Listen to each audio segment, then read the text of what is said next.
ये लीजिए मम्मी जी, सामान की लिस्ट बना दी है।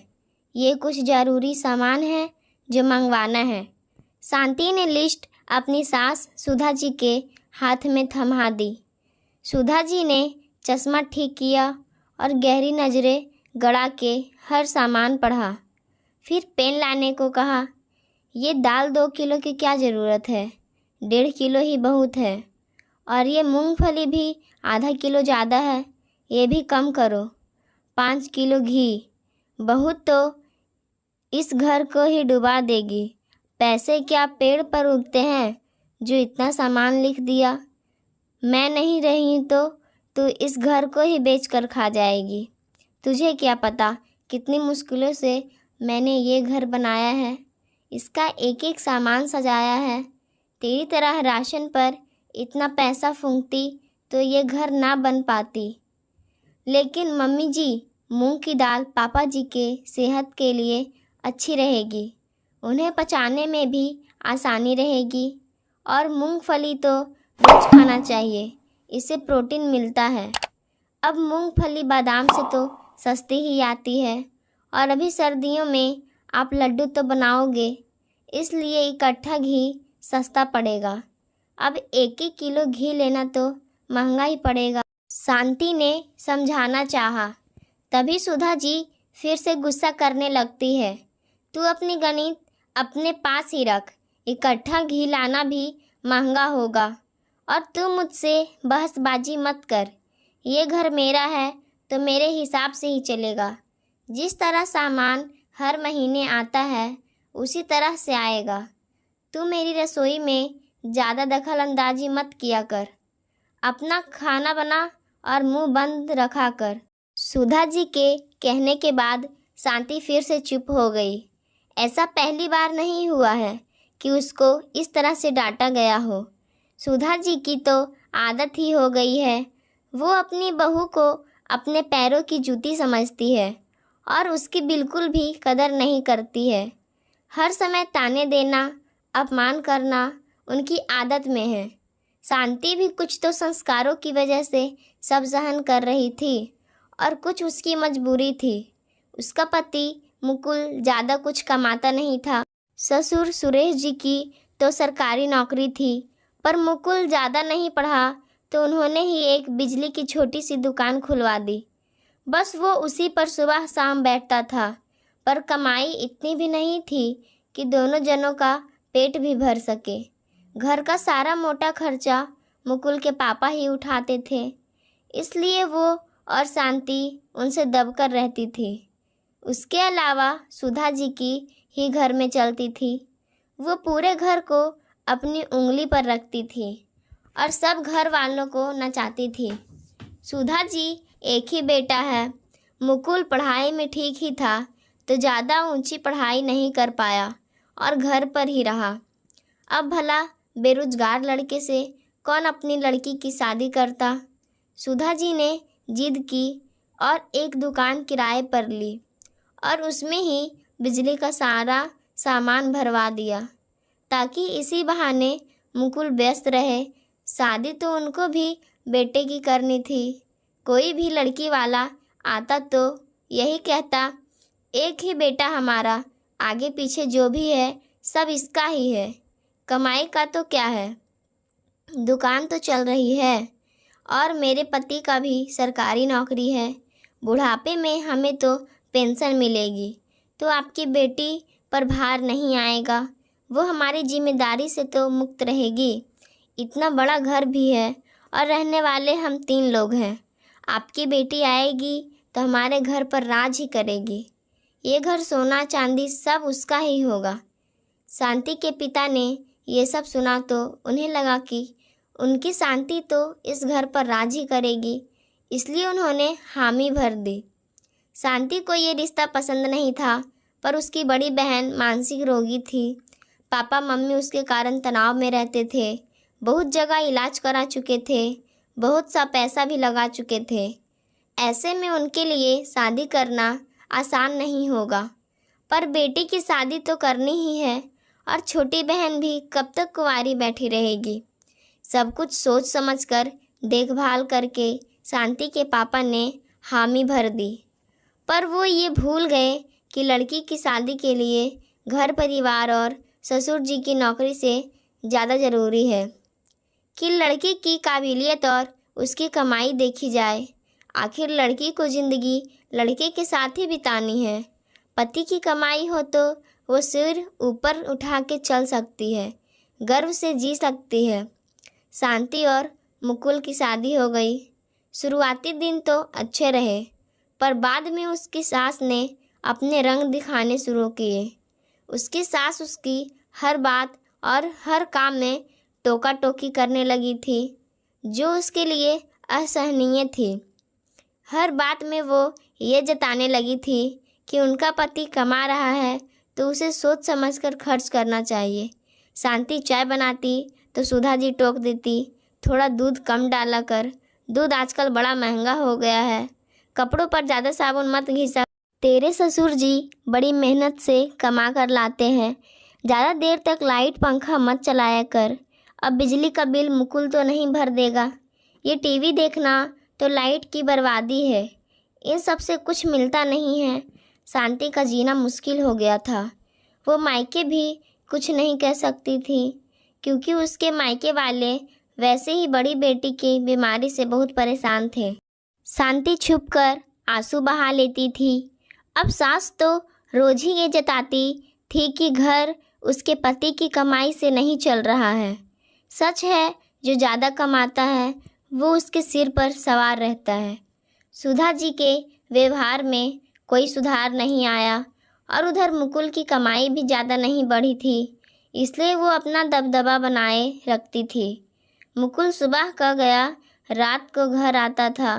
वो अपनी पत्नी को भी कहीं घुमाने या सिनेमा दिखाने भी नहीं ले जाता था, क्योंकि थोड़ी बहुत जो दुकान से कमाई होती थी वो दुकान का किराया भरने में ही काम आ जाती थी।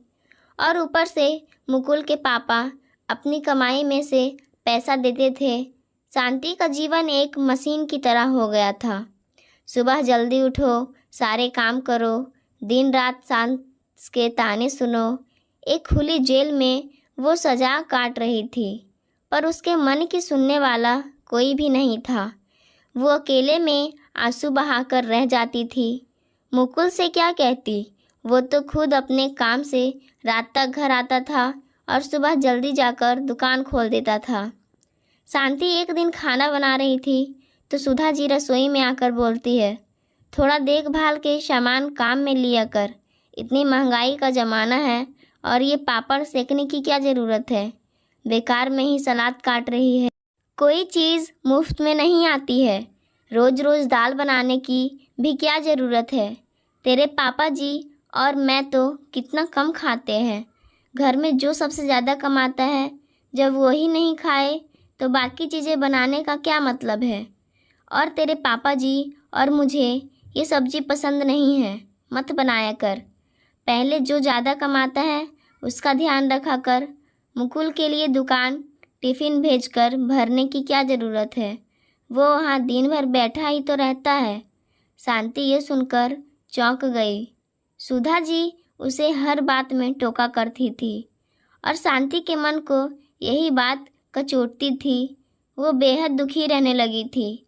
घर का काम तो हो जाता था, उसके बाद शांति अपने कमरे में ही रहती थी।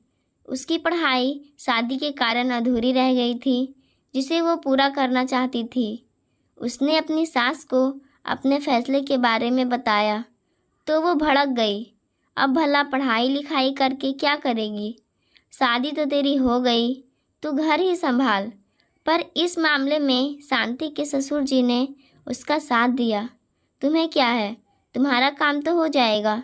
उसके बाद बचे समय में ये पढ़ना चाहती है तो क्या बुराई है।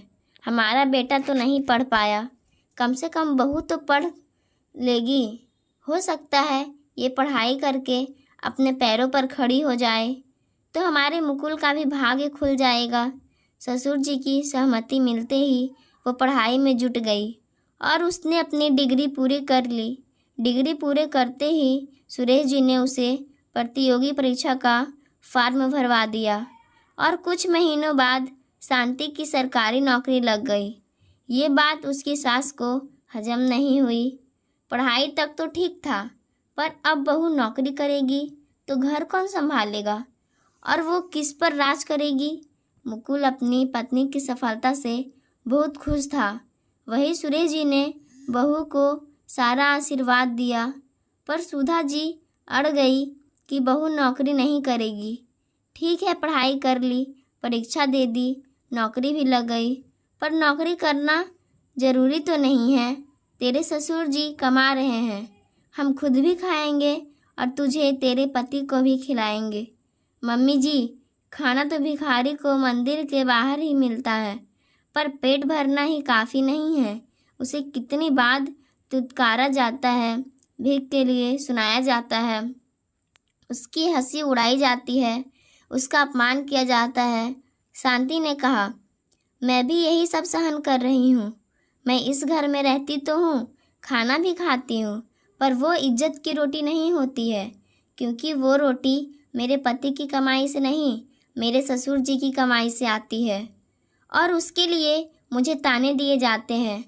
मैंने सब सहन किया क्योंकि मैं तब मजबूर थी, पर अब मजबूर नहीं हूँ। अब मैं भी अपने पैरों पर खड़ी हूँ, मैं इज्जत की रोटी खा सकती हूँ। मेरे पापा ने मेरी शादी कर दी क्योंकि उनकी मजबूरी थी। मैंने मम्मी पापा का मन रखने के लिए शादी की थी। मुझे लगा था कि चलो कोई ना, एक ही बेटा है तो मेरी सास अपनी बहू की लाड करेगी, पर आपने तो मुझे दिन रात ताने दिए कि मेरा पति कमाता नहीं है। पर मम्मी जी, मुकुल जी मेरे पति बनने से पहले आपके बेटे हैं। मैं भी कह सकती हूँ कि जब आपका बेटा इतना कमाता नहीं है कि वो अपनी पत्नी का पेट भर सके, तो आपने शादी क्यों की? क्यों किसी लड़की की ज़िंदगी बर्बाद की? क्या बहू को ताने देने के लिए ही ससुराल लाया जाता है ताकि वो ये सब सहन करती रहे? इन सब के बीच में मेरा क्या दोष है जो मुझे हर बात के लिए सुनाया गया? आखिर क्यों? आप मुझे कोई चीज़ प्यार से भी तो बता सकती थी।